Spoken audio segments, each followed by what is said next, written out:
Good morning, and thank you for joining me on Delicious by Debbie. And I am getting ready to pressure can some beef. Our local Giant Eagle has, if you have the My Perks and your Advantage card, you can get beef. This is top round roast. And also I got some London broil top round. And it's $2.99 a pound. I don't know anywhere you can buy beef today for $2.99 a pound. So I went, there was no limit, so I got several pounds of it, and I'm getting ready to can it. So I thought I'd have you with me when I do this. I have my jars over here already, and I have this bowl here and my cutting board, and I'm getting ready to cut this meat up to put it in the jars and can it. So we'll just go ahead and get going here. I will cut some of the fat off of it, but not all of it. I want some of that on there.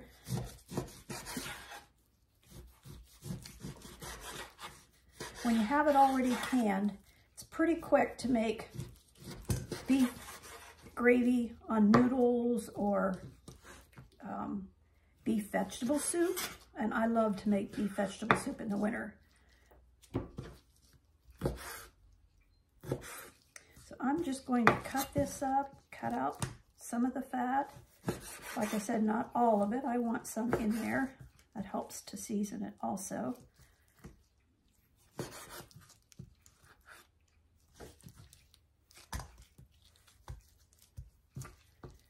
So I won't put you through watching me do every one of these because I have a total of 5 of these roast or steaks that I want to cut up.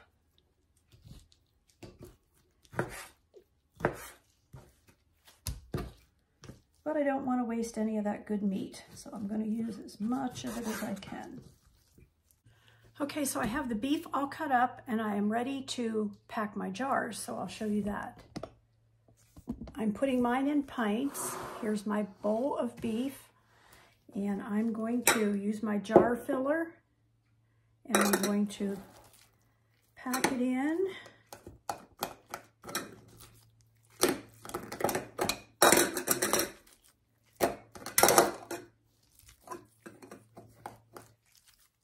And I like to leave a little bit of head space at the top. I don't pack it so that it's sticking up out. Okay. See how many pints we get. This would be beautiful for, I use a canning and pickling. It gives a clearer broth, broth on it. So I'm going to put a half a teaspoon of this canning salt in on the top of each one of these.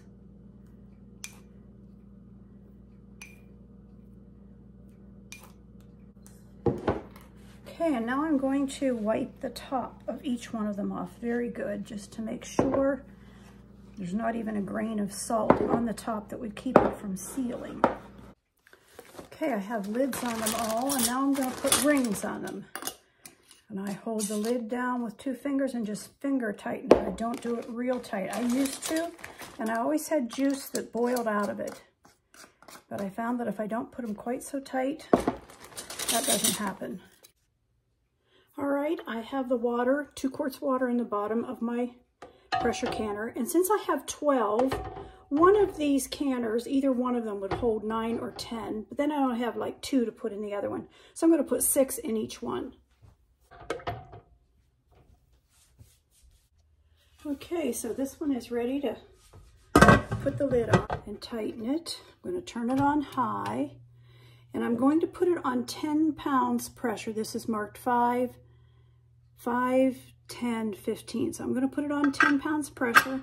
And once that starts to jiggle, then it needs to go for 75 minutes, an hour and 15 minutes.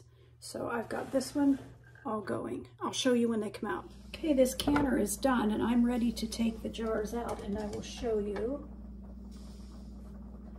There's a pint of it. It made its own juice.